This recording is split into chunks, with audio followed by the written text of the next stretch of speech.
Folder के बाद, set folder के बाद में अगर मैंने सेट प्रोजेक्ट फोल्डर पे क्लिक किया, प्रोजेक्ट फोल्डर को क्लिक करने के बाद में अगर मैं यहाँ पे एक दिस पीसी के अंदर यहाँ पे मैं डी ड्राइव पे आता हूँ और मैं यहाँ पे लिखता हूँ प्रोजेक्ट, न्यू को क्लिक करके अगर मैं यहाँ पे लिखता हूँ प्रोजेक्ट 1, मैं इसको ओके कर देता हूँ और मैं पे ओके कर देता हूँ इसको एक बार, तो आप देख सकते हो प्रोजेक्ट फाइल्स के अंदर प्रोजेक्ट 1 करके एक फाइल सेव हो रही है और मैं इसको ओके कर देता हूँ। जैसे मैंने इसको ओके किया और एक बार मैं प्रोजेक्ट फोल्डर को क्लिक करके नहीं ओके कर दिया, तो एक बार मैं आपको दिखाना चाहूँगा कि उसके अंदर क्या आया होगा। प्रोजेक्ट 1 कहाँ गया मेरा प्रोजेक्ट 1?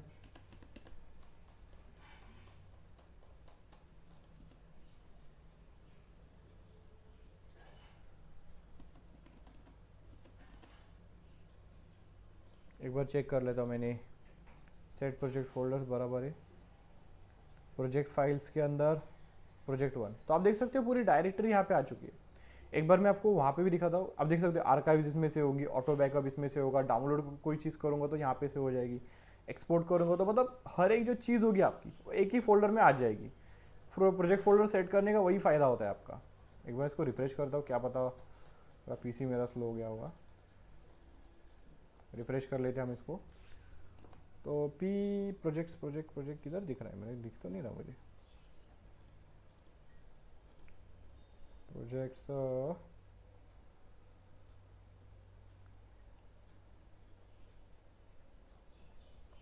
कोई बात नहीं, जब हम लोग सेव करने लगेंगे तो फाइल दिख जाएगी। तो यहाँ पे आप देख सकते हैं कि प्रोजेक्ट 1 के अंदर आर्काइव सब चीज़ें आ चुकी है, मतलब अगर मैं कंट्रोल एस दबाता हूँ तो डायरेक्टली वो चीज़ जाके वहाँ पे ही सेव हो जाएगी। अब इसके बाद में यहाँ पे समरी इन्फॉर्मेशन क्या होता है, आपको समरी देगा कि आपके सीन में ऑब्जेक्ट कितने, शेप कितने, लाइट्स कितने, कैमरा कितना है, हेल्पर्स, स्पेस वॉप्स टोटल कितनी है, सब चीज़ों के बारे में आपको एक एक डिटेल वो चीज़ देगा। आपकी वर्टेक्स कितने, आपके टोटल फेसेस कितने सीन के अंदर, फिजिकल मेमोरी कितनी यूज़ होने वाली है, वर्चुअल मेमोरी कितनी यूज़ हो चुकी है, वो सब चीज़ें आपको एक एक डिटेल देगा। लास्ट फ्रेम कहाँ पे रेंडर किया, आप सेव कर सकते हो फाइल को, बट ये फाइल है ना टेक्स्ट फाइल में हो जाएगी। और यहाँ पे प्लगइन की इन्फॉर्मेशन, अगर मान के चलते आपने कौन कौन से प्लगइन यूज़ किया, तो गाइज अगर आपने वीरे क्रैक यूज़ किया तो गाइज वो लोग सिर्फ आपकी फाइल्स लेंगे और फाइल्स में अगर आपने बोला झूठ कि नहीं हम लोग तो वीरे यूज़ ही नहीं करते, ऐसे लोग को मैंने देखा है गाइज, तो गाइज वो लोग को बराबर समझ में आता है। और यहाँ पे अगर कोई चीज़ दिखा दी है लोडेड है और वो फाइल पूरी अगर उनको दिख जाती है, आप कितना भी भागने की कोशिश करो, आप कितना भी अपना पीसी फॉर्मेट करो, उनके पास जो टेक्नोलॉजी है, अगर आपने पीसी भी आपका फॉर्मेट किया तो भी उन फाइल्स वापस लेके आ सकते हैं। तो गाइज कभी क्रैक मत यूज़ करो, चाहिए तो उनका 30 डेज का ट्रायल लो, वो यूज़ करो तुम लोग, बट क्रैक्स मत यूज़ करना। बात तो हम लोग करेंगे आगे, बिकॉज बताना ज़रूरी है। अभी इसके बाद में यहाँ पे होता है फाइल की प्रॉपर्टीज़। अभी फाइल की प्रॉपर्टीज़ क्या है, टाइटल दे सकते हो, सब्जेक्ट दे सकते हो, आप देख सकते हो बाद में, कमेंट कर सकते, कंटेंट दे सकते हो कोई भी, या नेम वगैरह लिख सकते हो। अगर मान के चलते प्राइसिंग वगैरह लिखनी है तो आप यहाँ पे नेम, वैल्यू एंड टाइप और सब चीज़ें दे सकते हो, वो आपके ऊपर देना है नहीं है ना। प्रेफरेंस में मैं बिगिनर को एक बात सजेस्ट करूँगा, अभी जब हम लोग काम करते तो सीन के अंडू लेवल हम 15 रख देते हैं, बट एज अ जब बिगिनर कोई बंदा काम करता है तो मैं उसको बोलता हूँ कि इसको 50 रख दे। क्यों? ताकि वो 50 बार कंट्रोल जेड करके वापस आ सके। अब इसके बाद में हम लोग बाद में बात करेंगे, थोड़ा बड़ा व्यू, बड़ा ही पोर्ट है गाइस, तो इसके आगे जैसे लेक्चर हमारे आएंगे तो उसमें मैं एक एक चीज़ आपको बता दूंगा। तो एक बार मैं इसको ओके कर देता, ओके करने के बाद एग्जिट करूंगा तो मैं 3D Max से बाहर निकल जाऊंगा। तो अभी इसके बाद में यहाँ पे था एडिट, बट एडिट को अभी हम लोग, अभी देखो यहाँ पे जो ऑप्शन है आपके कुछ, move, rotate, scale, placement, transform time, transform tool box, ये तो ऑप्शन अलग हो गए, बट आप देख सकते हो ये जो 4 ऑप्शन यहाँ पे आपको दिख रहे हैं वही आपके ऑप्शन यहाँ पे भी है। तो अभी का सबसे पहले हम लोग स्टार्ट करते हैं, अभी सबसे पहले हम लोग इंटरफेस को समझ लेते हैं। ये गाइस आपके ऑप्शन है, ये जो आपको स्क्रीन पे दिख रहा है उसको हम लोग मेन टूल बार बोलते हैं, इसको हम मेन टूल बार बोलते हैं। इसके बाद में इसको हम लोग व्यू पोर्ट बोलते हैं, जहाँ पे अपना मेन काम होगा। ये टॉप हो गया, ये फ्रंट हो गया, ये लेफ्ट हो गया और ये पर्सपेक्टिव हो गया। अब इसके बाद में यहाँ पे आपके आते हैं व्यू क्यूब। व्यू क्यूब से क्या होता है आप देख सकते हो, फ्रंट से देखना है तो फ्रंट से देखो, आइसोमेट्रिक से देखना है तो आइसोमेट्रिक से देखो, टॉप से देखना है तो टॉप से देख लो, वो आपके ऊपर है आप कहाँ से देखना चाहते हो। अभी इसके बाद में यहाँ पे आता है आपका कमांड पैनल। ये हो गया आपका वर्क स्पेस। यहाँ पे आपका साइन इन करके ऑप्शन, यहाँ पे हो गया आपका टाइमलाइन। जब भी हम लोग कैमरा एनिमेशन करेंगे या फिर कैरेक्टर एनिमेशन करेंगे तो वो टाइम पे आपको इसका यूज होगा। अब इसके बाद में ये होती है हमारी मैक्स स्क्रिप्ट। ये हमारी जो ऑब्जेक्ट अगर कोई सिलेक्ट होगा तो यहाँ पे बता देगा 1 object selected, 2 object selected, 3 object selected या फिर मल्टीपल ऑब्जेक्ट सिलेक्टेड। यहाँ पे बोलते हैं ना इसको, एक आपको हेल्पलाइन होती है, मतलब क्लिक और ड्रैग एंड सिलेक्ट ऑब्जेक्ट, मतलब कि ऑब्जेक्ट को सिलेक्ट करो और यहाँ पे क्लिक करके उसको ड्रैग करो। आप देख सकते हैं स्क्रीन के ऊपर, और यहाँ पे आप देख सकते हो 1 ऑब्जेक्ट सिलेक्टेड। अब इसके बाद में यहाँ पे होता है आइसोलेट का ऑप्शन। आइसोलेट मतलब आपके सामने 100 ऑब्जेक्ट होंगे 3D Max के अंदर, मुझे एक ऑब्जेक्ट को आइसोलेट मतलब कि एक सिंगल देख के उसके ऊपर काम करने, तो उसको हम लोग आइसोलेट बोल देते हैं। अब इसके बाद में सिलेक्शन लॉक, उस सिलेक्शन के ऊपर मैं लॉक कर दूंगा उसको, मतलब लॉक कर सकता हूँ मैं सिलेक्शन को। अब इसके बारे में बाद में पढ़ेंगे, कोई बात नहीं, कोई जल्दी नहीं गाइस। अब इसके बाद में ट्रांसफॉर्म, अभी देखो मैं मूव टूल से भी इसको ट्रांसफॉर्म कर सकता हूँ। ये देखिए मैं इसको एक्स एक्सिस में लेके जाऊंगा, मैं इसको वाई एक्सिस में लेके जाऊंगा, मैं इसको जेड एक्सिस में मूव करूंगा। बट आप देख सकते हो यहाँ पे कुछ चेंजेस हो रहे हैं। अगर मैं इनको 0 टैप दबा के 0 और टैप दबा के 0 करूंगा, मतलब क्या, ये जो ऑब्जेक्ट है एग्जैक्टली आपके सेंटर में आएगा। 0 0 0 मतलब क्या, वर्ल्ड के एकदम सेंटर में। अभी वर्ल्ड मतलब क्या होता है, ये जो आपका एक्सिस है ना ब्लैक कलर का, जो ग्राफ है आपका जिसमें ब्लैक कलर की लाइन जो जा रही है बीच में इंटरसेक्ट हो रही है, वो आपका सेंटर है। अगर मैं इसको 0 कर दूं तो इसका मतलब क्या, मेरा जो ऑब्जेक्ट है एग्जैक्टली सेंटर के ऊपर आ चुका है। अब इसके बाद में यहाँ पे होता है ग्रिड। ग्रिड कितने बाय कितने की है, मतलब 25 सेंटीमीटर का एक ब्लॉक है। अगर मैं आपको ठीक से दिखाऊंगा बॉक्स बना के इस ग्रिड के ऊपर, मैं थोड़ा व्यू पोर्ट अपना बड़ा कर लेता हूँ। व्यू पोर्ट बड़ा करने के लिए आपके पास शॉर्टकट है Alt W। अगर आपको मैन्युअली करना है तो आप यहाँ पे क्लिक करके मैक्सिमाइज व्यू पोर्ट को क्लिक करके आप कर सकते हो।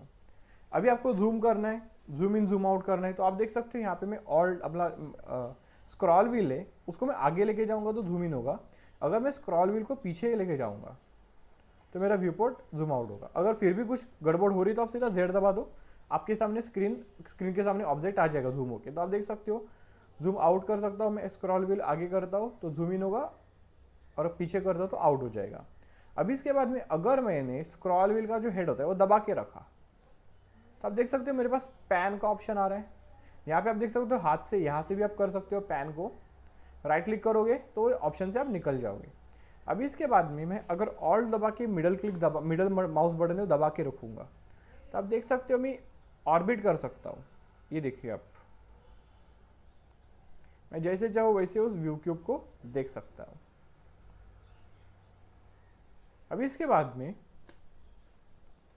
ये तो हो गए हमारे बेसिक नेविगेशंस। हम ऑब्जेक्ट्स को देख कैसे सकते हैं, जूम इन जूम आउट कैसे कर सकते हैं, उसको पैन कैसे कर सकते हैं और उसको ऑर्बिट कैसे कर सकते हैं। ऑर्बिट मतलब क्या, सीन को आजू बाजू में मतलब पूरी तरफ से सब जगह से हम लोग को देखना। अगर हम लोग बोलेंगे कि सर हमको इसको क्यूब से देखना है, आपके क्लिक देखो कितने वेस्ट जाएंगे, first click, second click, third click, fourth click, ये देखिए। बट अगर मैं ऑल्ट दबा के रखता हूँ और मैं मिडल माउस दबा के रखूंगा तो आप देख सकते हैं स्क्रीन के ऊपर मैं जैसे चाहूँ वैसे घुमा सकता हूँ। पर अगर मैंने ऑब्जेक्ट को सिलेक्ट करके घुमाया तो आप देख सकते हो मैं एक्जैक्टली उसके आजू बाजू में घूम रहा हूँ। बट मैं अगर सिलेक्ट करके ना घूमा, मैंने माउस यहाँ पे रख दिया ऑल्ट दबा के, तो आप देख सकते हो थोड़ा डिफरेंस है, ऐसे देख सकते हैं। मतलब क्या, मेरा पॉइंट ये पॉइंट बन गया, जो माउस का जो मिडल है वो मेरा पॉइंट बन गया।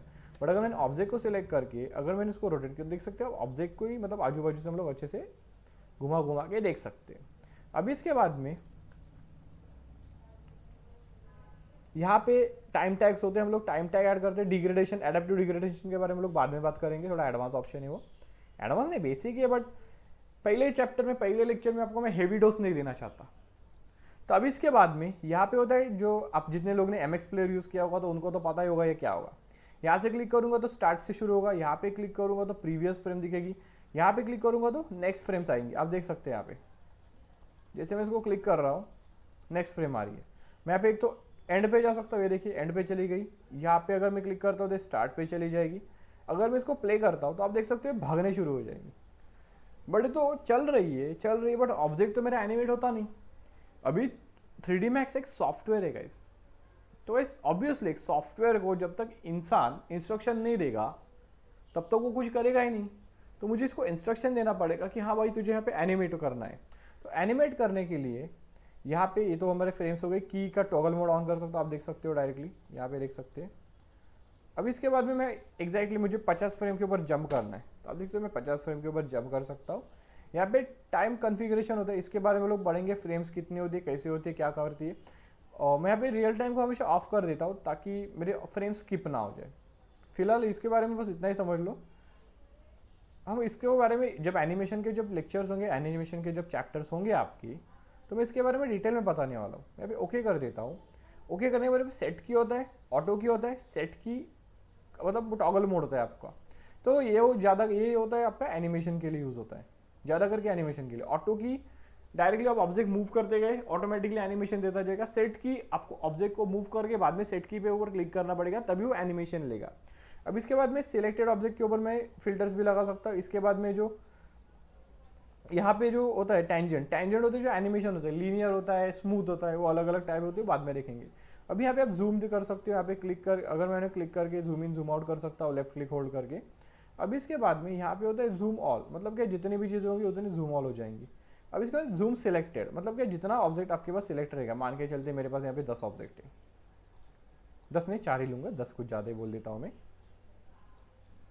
तो मैंने क्या किया, सिलेक्ट किया ऑब्जेक्ट को, क्लिक करके ड्रैग किया, तो मेरा क्या ऑब्जेक्ट चीज़ में बन के आ रही है। मैं यहाँ पे सिलेक्ट करता हूँ, आप यहाँ पे देख सकते हो जूम एक्सटेंड सिलेक्टेड। अगर मैंने इसको क्लिक किया तो आप देख सकते हो मैं उसी ऑब्जेक्ट के ऊपर प्रॉपर फोकस कर सकता हूँ। अभी इसके बाद में यहाँ पे मैं जूम एक्सटेंड ऑल सिलेक्टेड करता हूँ, मतलब क्या जितनी भी चीज़ें सिलेक्टेड होंगी वो सब मेरे व्यू पोर्ट के सामने आ जाएंगे। अगर मैं सिलेक्ट करता हूँ, सब सिलेक्ट किया और मैं यहाँ पे क्लिक करता हूँ, तो आप देख सकते हो एक्सटेंड होकर मेरे सामने हो गई। अगर मैं क्लिक करके जेड दबाता हूँ, मैं एक ऑब्जेक्ट के ऊपर जूम कर सकता हूँ, प्रॉपर जूम कर सकता हूँ। अगर मैं कहीं पे व्यू पोर्ट पे लॉस हो गया और मुझे सब चीज़ें मतलब व्यू पोर्ट के अंदर ही दिखनी चाहिए, तो मैं जेड दबाता हूँ, तो आप देख सकते हैं मेरी स्क्रीन के एकदम सेंटर में वो चीज़ें आ जाती है। अब इसके बाद में पे एंगल ऑफ फील्ड व्यू होता है। फील्ड व्यू को अगर मैं क्लिक करूँगा तो आप देख सकते हो चीज़ें कैसी सेम जूम टाइप का है, बट थोड़ा देख सकते हो थोड़ी चीज़ें स्ट्रेच होने का शुरू हुई है। देखिए व्यू पोर्ट मेरा थोड़ा स्ट्रेच हो रहा है। अभी इसके बाद में यहाँ पे पैन होता है, पैन को अगर मैं क्लिक करता हूँ तो आप देख सकते हो पैन मैंने बता ही दिया है, मिडल माउस से आप कर सकते हो, आप यहाँ से भी कर सकते हो। यहाँ पे ऑर्बिट बताया, ऑर्बिट को मैंने बता दिया, ऑर्बिट ऑल्ट दबा के आप घुमा सकते हो। अगर किसी बंदे का ऑल्ट काम नहीं कर रहा तो बंदा यहाँ से कर सकता है। ये देखिए आप यहाँ पे देख सकते हो कंप्यूटर स्क्रीन के ऊपर। अब इसके बाद में यहाँ पे होता है आपका मैक्सिमाइज एंड मिनिमाइज। ये देखिए मतलब आप व्यू पोर्ट को सिलेक्ट करके, ऐसा नहीं कि इसी को ही कर सकते हो मैक्सिमाइज। इसको अगर मैं क्लिक करता हूँ तो इसको भी मैं मैक्सिमाइज कर सकता हूँ। अगर मैं इसको क्लिक करता हूँ, इसको भी हम लोग मैक्सिमाइज कर सकते हैं। ये देखिए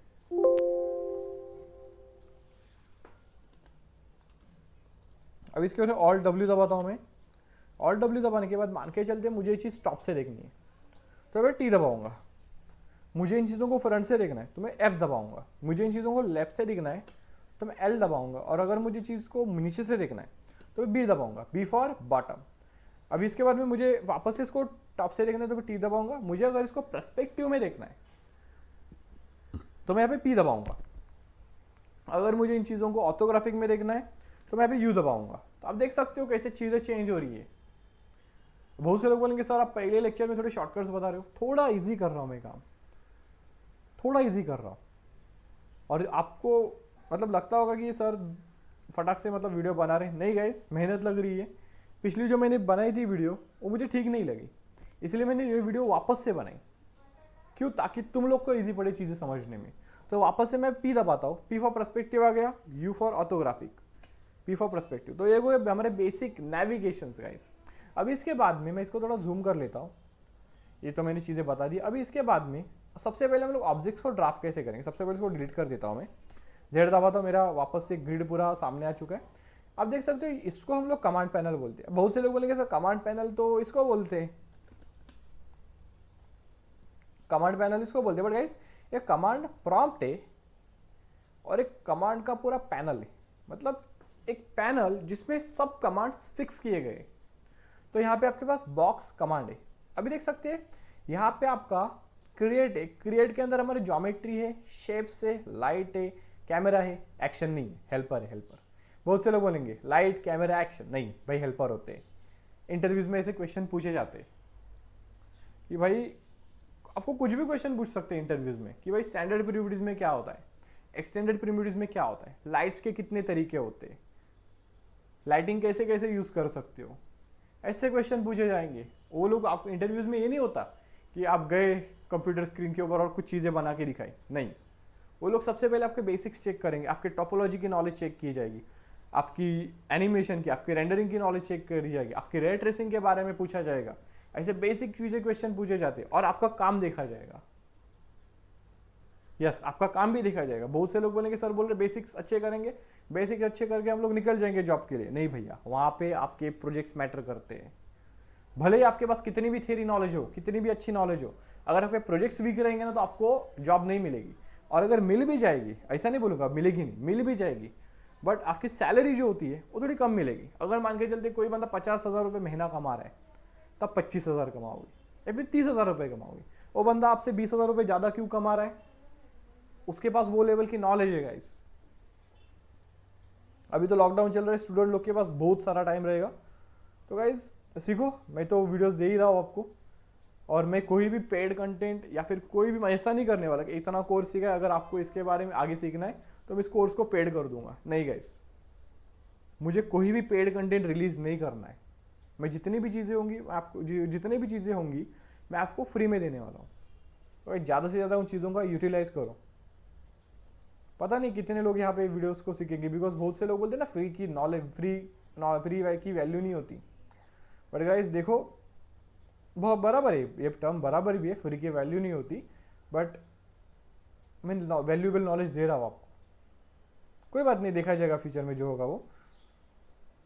अब इसके बाद में सबसे पहले हमारे होता है क्रिएट मेन्यू, उसके अंदर ज्योमेट्री होती है, ज्योमेट्री के नीचे होता है आपका स्टैंडर्ड प्रिमिटिव्स। अगर मैं यहाँ पे जाके रुक भी जाता तो आप देख सकते हैं यहाँ पे मुझे टूल टिप दे रहा है कि सर ये कमांड पैनल है। तो अगर मैंने यहाँ पे बॉक्स को क्लिक किया, बॉक्स को क्लिक करने के बाद में आप देख सकते हो क्लिक एंड ड्रैग कर रहा हूँ। आप लेफ्ट साइड में देख सकते हो मैं कौन सी कीज प्रेस कर रहा हूँ। क्लिक एंड ड्रैग करने के बाद में मैं इसको ऊपर लेके गया, मैं इसको हाइट दे दिया और मैं दूसरा क्लिक कर दिया। बहुत से लोग बोलेंगे सर मॉडिफाई पे जंप करेंगे। नहीं, आज के दिन में हम लोग मॉडिफाई के ऊपर बिल्कुल जंप नहीं करेंगे। हाँ, मैं दिन नहीं बोल सकता, आज के थोड़े टाइम के बाद में भी हम लोग कर सकते, बिकॉज मैं लंबी लंबी वीडियोस बनाता हूँ, 1 घंटा 2 घंटा में वीडियोस बनाता रहता हूँ। क्या पता इसी लेक्चर में आपको वो चीज़ें मिल जाए। अब इसके बाद में यहाँ पे दूसरा आता है आपके पास कोन। क्लिक करके ड्रैग करो और उसको ऊपर लेके जाओ, क्लिक करो, बस आप देख सकते हो यहाँ पे कोन आ चुका है। तो यहाँ पे मैं स्पीयर बना देता हूँ। आप देख सकते हो क्लिक करके सिर्फ ड्रैग कर रहा हूँ मैं, ये देखिए क्लिक कर रहा हूँ, ड्रैग कर रहा हूँ। सिलेंडर को क्लिक किया, क्लिक छोड़ा, मुझे उसकी हाइट दिखानी, तो हाइट के टाइम में माउस को क्लिक नहीं करा, मुझे लगता है इतनी हाइट ठीक है, तो उसको क्लिक कर दिया। अब इसके बाद में ट्यूब क्या होती है, ये देखिए, इसको आप ट्यूब बोलते हैं, ये देखिए। अब इसके बाद टोरस, आपका जो डोनट होता है, हिंदी में मेंदू वड़ा बोल सकते हो आप, ये देखिए। अब यहाँ पे देख सकते हो कंप्यूटर स्क्रीन के ऊपर ऑल्ट दबा के मिडल माउस दबाऊंगा तो आप देख सकते हो आपके पास डोनट भी बोल सकते हैं इसको। प्रोफेशनल लोग डोनट बोलेंगे, देसी लोग मेंदू वड़ा बोल देंगे यार। अब इसके बाद पिरामिड को क्लिक करता हूँ मैं, पिरामिड यहाँ पे ले लेता हूँ। अब देख सकते हैं स्क्रीन के ऊपर यहाँ पे आपके पास आता है टी पॉट, ये देखिए। और इसके बाद में आपके पास यहाँ पे आता है प्लेन। प्लेन क्या होता है? जस्ट एक सरफेस होता है, फ्लैट सरफेस होता है, ये देखिए आप। अब इसके बाद में टेक्स्ट प्लस, अभी मान के चले मैंने कोई कमांड दे दिया है, बहुत से लोग बोलेंगे मैं यहाँ पे कमांड दे दिया और मैं कमांड देते ही जा रहा हूँ, रुक ही नहीं रहा हूँ। इसके लिए आपको राइट क्लिक करना है, राइट क्लिक करोगे तो आप वो कमांड से बाहर निकल सकते हैं। अभी इसके बाद में यहाँ पे था टेक्स्ट प्लस। अभी ये जो ऑप्शन है थोड़ा नया होगा, मतलब सबसे पहले तो प्लेन तक ही एंड कर दे रहे, ये थोड़ा ऑप्शन वो लोग ने ऐड कर दिया। टेक्स्ट प्लस को मैं क्लिक करता हूँ, टेक्स्ट प्लस को अगर मैंने क्लिक किया तो आप देख सकते हैं यहाँ पे एक टेक्स्ट बन के आ रहा है मेरे पास, ये देखिए। अगर मैं इसको क्लिक करता हूँ, फिलहाल तो हम लोग कोई मॉडिफिकेशन नहीं करने वाले गाइस, मॉडिफिकेशन हम लोग कोई भी नहीं करने वाले। सबसे पहले हम लोग बेसिक क्लियर कर लेंगे हम लोग कि किस चीज़ में क्या होती है, आगे जाके वो चीज़ों को देखना ही है। अब इसके बाद में स्टैंडर्ड प्रिमिटिव्स के बाद में आता है एक्सटेंडेड प्रिमिटिव्स। अगर मैंने पे हेड्रा को क्लिक किया तो आप देख सकते हो कैसा शेप आ रहा है। अगर मैंने टोरस नॉट को क्लिक किया तो आप देख सकते हो, बोलते ना गांठ मारते, रस्सी की गांठ होती है, उसके जैसा एक शेप आपके पास आ चुका है। अब इसके बाद में यहाँ पे आता है आपका चैम्फर का बॉक्स, मतलब क्या एक बॉक्स होगा, उसको मैं हाइट दूंगा, बस उसकी जो एजेस होंगे वो स्मूथ होंगे, ये देखिए आप देख सकते हैं स्क्रीन के ऊपर, ये देखिए। अब इसके बाद बहुत से लोग बोलेंगे सर हम जब भी ऑब्जेक्ट को सिलेक्ट करते हैं ना उसके बाजू में सब ब्रैकेट आता है, और ब्रैकेट हमको परेशान करते हैं। सिंपली जे नंबर का जे बटन दबा दो स्क्रीन के ऊपर तो उसके ब्रैकेट्स निकल जाएंगे। ये देखिए, बाउंडिंग बॉक्स बोलते हैं उसको, आप चाहो तो रख सकते हो, नहीं चाहो तो निकाल सकते हैं। अब इसके बाद में यहाँ पे मैं chamfer cycle cylinder, sorry cycle नहीं सिलेंडर होता है वो, मतलब जो आपका जो आप देख सकते हैं आप स्क्रीन पे जो कैन होता है ना पेप्सी का वगैरह, थोड़ा माउस धीरे से हिलाओ। अब इसके बाद में यहाँ पे ऑयल टैंक,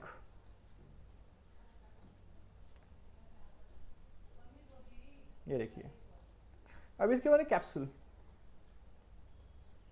कैप्सूल हो जाएगा आपका। स्पिंडल,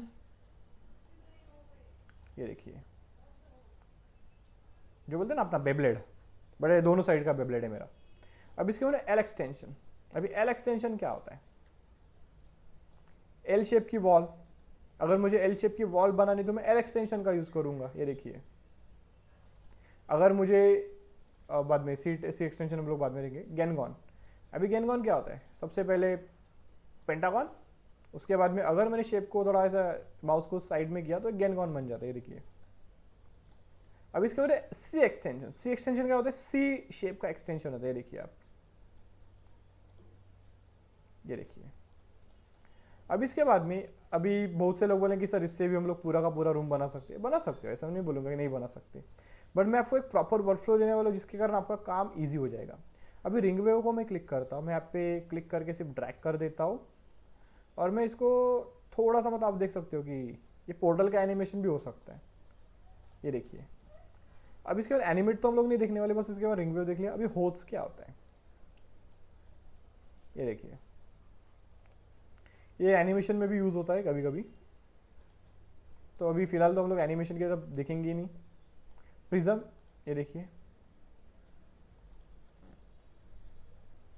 अब इसके बाद में यहाँ पे थर्ड जो होता है कंपाउंड ऑब्जेक्ट्स। अभी कंपाउंड ऑब्जेक्ट्स के अंदर ये जो चीज़ें हैं हम लोग बाद में देखेंगे, बिकॉज इसमें बूलियन होता है, मॉर्फिंग होता है, स्कैटर होता है, बहुत सारी चीज़ें होती है, बहुत सारी इंपॉर्टेंट टूल है, बट मैं रिकमेंड करूँगा कि बूलियन यूज़ मत करना।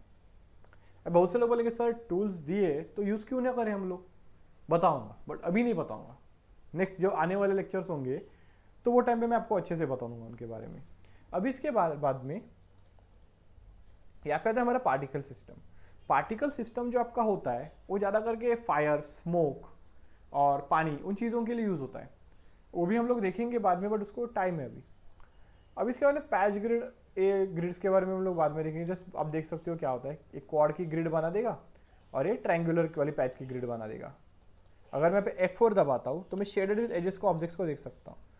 अभी फिलहाल अगर मैं मॉडिफाई तो आने वाला नहीं, सॉरी मैं मॉडिफाई तो आने वाले नहीं हम लोग आज। तो यहाँ पे मैं ग्रिड्स के बाद में आते बॉडी ऑब्जेक्ट, इसके बारे में हम लोग थोड़े बाद में देखेंगे। अभी डोर्स, अभी डोर तो हमारे इंटीरियर्स में भी आते हैं। अगर मैं पाइवोट या डोर लेता हूँ, उसकी मैं विड्थ लेंथ देता हूँ, विड्थ देता हूँ और हाइट देता हूँ, तो आप देख सकते हो मेरे पास एक डोर आ चुका है। अगर मैं लिखता हूँ स्लाइडिंग डोर, क्या करो, क्लिक करके ड्रैग कर रहा हूँ, उसकी डेप्थ दे रहा हूँ, उसकी हाइट दे रहा हूँ। अब इसके बाद बाइफोल्ड, ड्रैग, थोड़ा पहले लेंथ दी, बाद में डेप्थ दी, उसके बाद में हाइट दे दी। आप देख सकते हो कितना सिंपल है। अभी डोर्स के बाद में आपके पास है नर्व्स। अभी नर्व्स के बारे में अगले लेक्चर्स में मैंने डिस्कस किया है। नर्व्स का मतलब दो होते हैं, एक होता है नर्व्स NURMS और दूसरा होता है नर्व्स NURBS। नर्व्स मतलब होता है non uniform rational mesh smooth, और नर्व्स होता है non uniform rational base spline. Mesh मतलब ज्योमेट्री, स्प्लाइन मतलब आपकी लाइंस। ये चीज़ें भी क्वेश्चन पूछी जाती है इंटरव्यूज में, क्या पता यही क्वेश्चन कोई पूछ ले आपके सामने अगर इंटरव्यूअर बैठा हो तो। अब इसके बाद में विंडोज को अगर मैं क्लिक करता हूँ, आप देख सकते हो रेडीमेड विंडोज आपको मिल जाएंगी। सबसे पहले लेंथ दी, उसकी डेप्थ दी और उसकी हाइट दी, आप देख सकते हैं एविंग की विंडो आ गई। अब इसके बाद केसमेंट होता है। आप जिस क्या करो, आज सबसे पहले लेक्चर में तो हम लोग यही करेंगे, हर एक चीज को क्लिक करके सिर्फ ड्राफ्ट करना सीखेंगे। पाइवोटेड, प्रोजेक्टेड, मैं क्या कर रहा हूं, सिर्फ क्लिक कर रहा हूं, ड्रैग कर रहा हूं, उसकी लेंथ डिफाइन कर रहा हूं, उसकी डेप्थ डिफाइन कर रहा हूं और उसकी हाइट डिफाइन कर रहा हूं। तो आप देख सकते हैं स्क्रीन के ऊपर। अब इसके बाद में यहाँ पे AEC एक्सटेंडेड, मतलब क्या होता है, यहाँ पे आपको फोलिएज तो मिलेगा, फोलिएज मतलब आपको पेड़ पौधे मिलेंगे, आपको यहाँ पे रेलिंग का सिस्टम मिल जाएगा, आप रेलिंग बना सकते हो अपने हिसाब से। और वॉल्स में क्या होगा गाइस, वॉल्स तो सेल्फ एक्सप्लेनेटरी है, क्या करेगा आपको वॉल्स बना के देगा। अब इसके बाद में अभी ऑल्ट दबा के थोड़ा इसको जूम कर लेता हूँ। अभी इसके बाद में यहाँ पे आप देख सकते हो फोलिएज, अगर मैं फोलिएज को क्लिक करता हूँ आप देख सकते हैं आपके पास कितने सारे पेड़ यहाँ पे हैं, यूज़ कर सकते हो इनका।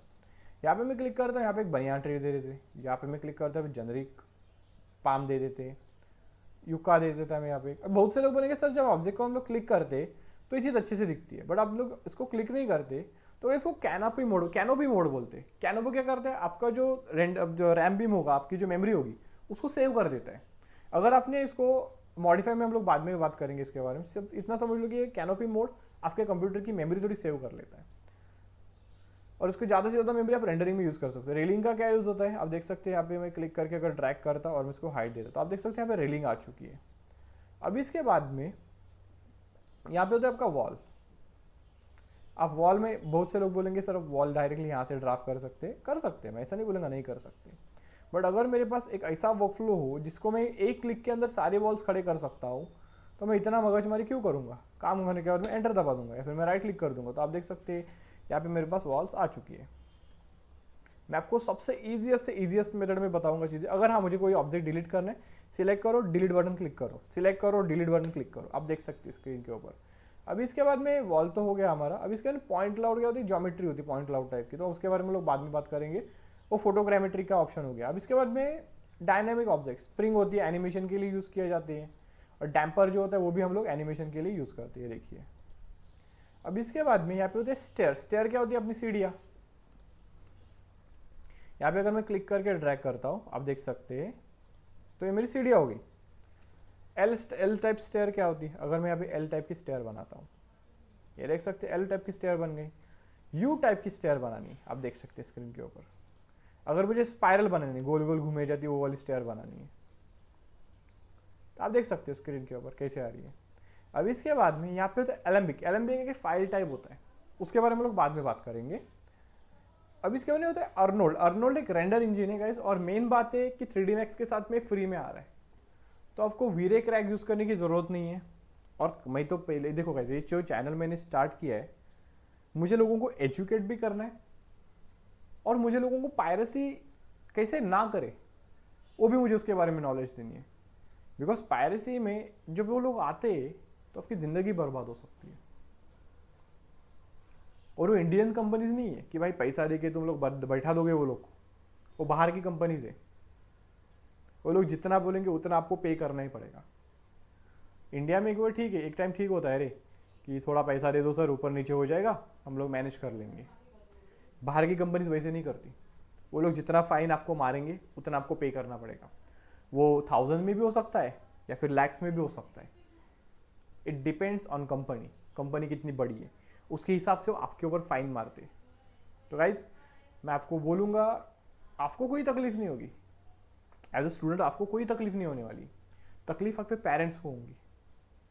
अभी कमेंट सेक्शन में बहुत से लोग बोलेंगे सर हम लोग 5-10 साल से क्रैक सॉफ्टवेयर यूज़ कर रहे हैं। कोई बात नहीं, तुम्हारे स्टार अच्छे, तुम्हारे नसीब अच्छा है, अभी तक वो लोग को पता नहीं चला है। जिस दिन पता चलेगा ना, वो तुम्हारे जितने भी है ना अंदर 10 साल यूज़ करो 20 साल यूज़ करो वो सब बाहर निकल जाएगा।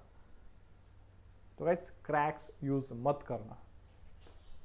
बहुत से लोग बोलेंगे पागल हो गया बंदा, मैंने देखा है चीज़ें, मैंने चीज़ें देखी है, लोग कैसे आके वेरिफिकेशन करके लाखों लाखों करोड़ों करोड़ रुपए मार के जाते हैं फाइन।